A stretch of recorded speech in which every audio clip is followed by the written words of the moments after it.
Hello everyone आमी प्रियंका आमार এই চ্যানেলে তোমাদের সবাইকে স্বাগত। কেমন আছো সবাই? আশা করছি সবাই ভালো আছো আর আমিও ভালো আছি তোমাদের আশীর্বাদ আর ভালোবাসায়। আজকে আমি আমার আরেকটা রেসিপি নিয়ে এসেছি, পটলের কোরমা। তো দেখে নাও আমি পটলের কোরমা কি করে বানিয়েছি। প্রথমে এখানে আমি পটলগুলোকে কেটে নিয়েছি। তারপরে এখানে আমি পটলগুলোকে ধুয়ে ফ্রাই করার জন্য রেখে দিয়েছি।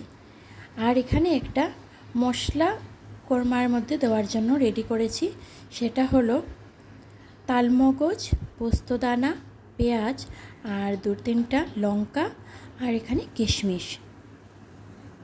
এগুলো সব ভালো করে গ্রাইন্ড করে নিয়েছি। আর হ্যাঁ, তালমগজটা আগে থেকে একটু ভিজিয়ে রাখতে হবে আর পোস্তদানাটাও ভিজিয়ে রাখতে হবে। তারপরে এগুলো সব গ্রাইন্ড করে নেব। গ্রাইন্ড করে নেওয়ার পর আগে থেকে যে পটলগুলো কেটে রেখেছিলাম ওই পটলগুলো অল্প নুন দিয়ে ফ্রাই করে নেব, একদম পুরো সিদ্ধ করে ফ্রাই করে নেব।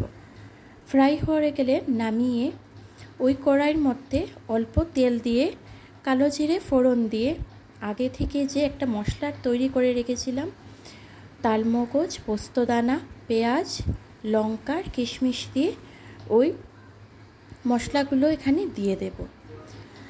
মশলাগুলো দিয়ে অল্প ফ্রাই করতে থাকবো। তারপরে এখানে দালচিনি এড করে দেব। দালচিনিটা আগেই দিতে হবে, আমি এটা দিতে ভুলে গেছিলাম তাই পরে এড করেছি। তোমরা আগে থেকে দালচিনিটা যখন কালো জিরেটা দেবে তখন দালচিনিটা দিয়ে দিলে ভালো হয়, স্মেলটা আরও বেশি ভালো করে। তারপরে এখানে সবগুলো একসাথে মশলা ভালো করে ফ্রাই করে দেব। ফ্রাই করে নেওয়ার পর একটু মশলা থেকে তেল ছাড়ার পর এখানে গরম মশলা দিয়ে দেব। আর এখানে মশলা বলতে আমি দিয়েছি অল্প জিরে গুঁড়ো আর স্বাদ মতো নুন দিয়েছি, আর কিছু দেইনি। আর আগে থেকে তো লঙ্কা দিয়েছিলাম, তো আর এখানে আর লঙ্কা দেওয়ার প্রয়োজন নেই। আর পটলের কোরমাটা তো একদম সাদা হবে, তাই এখানে আর হলুদ এড করিনি।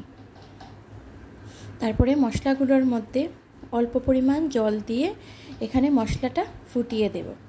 মশলাটা ফুটে গেলে আগে থেকে যে নুন মাখিয়ে পটলগুলো ফ্রাই করে রেখেছিলাম ওই পটলগুলো সব দিয়ে দেব। দিয়ে আরও 5-10 মিনিটের মতো ঢাকা দিয়ে রাখবো, যাতে ভালো করে এই মশলাগুলো পটলের ভিতর ঢুকে যায় আর ভালো করে সবগুলো একসাথে মিক্সড হয়ে সিদ্ধ হয়ে যায় ভালো করে। তো 5-10 মিনিটের মতো রেখে দেব। বন্ধুরা, তোমাদের যদি আমার এই রেসিপিটা ভালো লেগে থাকে তাহলে লাইক, শেয়ার অ্যান্ড সাবস্ক্রাইব অবশ্যই করো।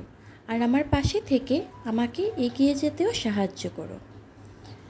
তারপর এই পটলের কোরমাটা হয়ে গেলে ওপর থেকে একটু ঘি দিয়ে দেব। ঘি দিয়ে নামিয়ে গরম ভাতের সাথে পরিবেশন করুন পটলের কোরমা। পটলের কোরমা তো আপনারা অনেকভাবেই খেয়েছেন, এইভাবে বানিয়ে খেয়ে দেখবে, অনেক বেশি ভালো হয়। বন্ধুরা, তোমরা যারা আমার এই চ্যানেলে ভিজিট করেছো তোমাদের সবাইকে অসংখ্য ধন্যবাদ।